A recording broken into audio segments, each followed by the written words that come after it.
തലസ്ഥാന നഗരിയിൽ ബി.ജെ.പിക്ക് എക്കാലത്തെയും വലിയ രാഷ്ട്രീയ പ്രഹരം നൽകിക്കൊണ്ട് കാപ്പ കേസ് പ്രതിയും തിരുവനന്തപുരം കോർപ്പറേഷൻ ബി.ജെ.പി കൗൺസിലറുമായ ആർ സുഗതന്റെ ജാമ്യാപേക്ഷ കോടതി തള്ളിയിരിക്കുകയാണ്. ഒരു ജനപ്രതിനിധി ഗുണ്ടാ നിയമപ്രകാരം അറസ്റ്റിലാകുകയും ജാമ്യം പോലും ലഭിക്കാതെ അഴിക്കുള്ളിൽ തുടരുകയും ചെയ്യുന്നത് തിരുവനന്തപുരം കോർപ്പറേഷനിലെ ബി.ജെ.പി ഭരണസമിതിയെ അക്ഷരാർത്ഥത്തിൽ വെട്ടിലാക്കിയിരിക്കുകയാണ്. നെടുമങ്ങാട് മജിസ്ട്രേറ്റ് കോടതിയിലാണ് സുഗതൻ സമർപ്പിച്ച 2 ജാമ്യാപേക്ഷകളും തള്ളിക്കളഞ്ഞത്.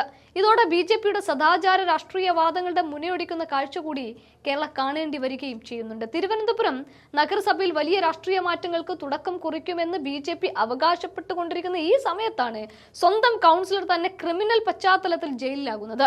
വെറുമൊരു കേസല്ല സുഗതനെതിരെ പോലീസ് ചുമത്തിയിരിക്കുന്നത്. കാപ്പ ചുമത്തി അദ്ദേഹത്തെ അറസ്റ്റ് ചെയ്യാനെത്തിയ വട്ടിയൂർക്കാവ് SHOയും SIയെയും ആക്രമിച്ചു എന്ന അതീവ ഗുരുതരമായ കുറ്റം കൂടിയുണ്ട്. രണ്ടാമത്തേത്, ഒരു ക്ഷേത്രോത്സവത്തിനിടെ കുളുമല സ്വദേശിയായ പ്രശാന്തിനെ ക്രൂരമായി മർദ്ദിച്ച കേസുണ്ട്. വധശ്രമം ഉൾപ്പെടെയുള്ള ജാമ്യമില്ലാ വകുപ്പുകളാണ് ഈ ബി.ജെ.പി നേതാവിനെതിരെ പോലീസ് ചുമത്തിയതും. ഒരു കാരണവശാലും സുഗതന് ജാമ്യം അനുവദിക്കരുത് എന്ന പ്രോസിക്യൂഷന്റെ ശക്തമായ വാദം കോടതി അംഗീകരിക്കുകയും ചെയ്തിട്ടുണ്ട്.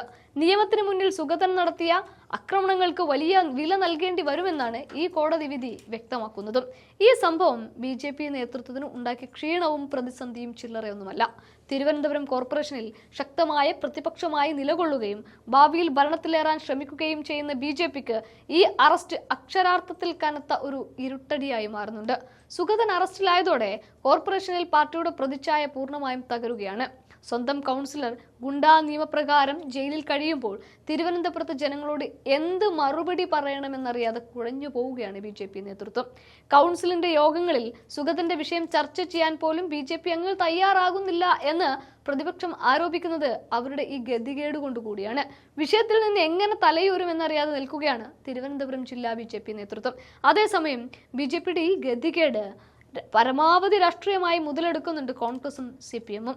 സുഗതന്റെ രാജി ഈ 2 കൂട്ടരും തന്നെ ആവശ്യപ്പെടുകയും അതിനുവേണ്ടി കോർപ്പറേഷനിൽ ശക്തമായ പ്രതിഷേധം അവർ അഴിച്ചുവിട്ടതുമൊക്കെ നമ്മൾ കണ്ടതുമാണ്.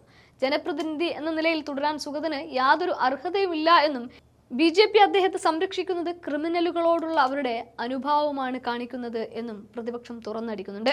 ബി.ജെ.പി ഇത്രത്തോളം പ്രതിരോധത്തിലായൊരു മറ്റൊരു സംഭവം അടുത്ത കാലത്തൊന്നും കോർപ്പറേഷനിൽ ഉണ്ടായിട്ടില്ല എന്നുള്ളതാണ് മറ്റൊരു കാര്യം.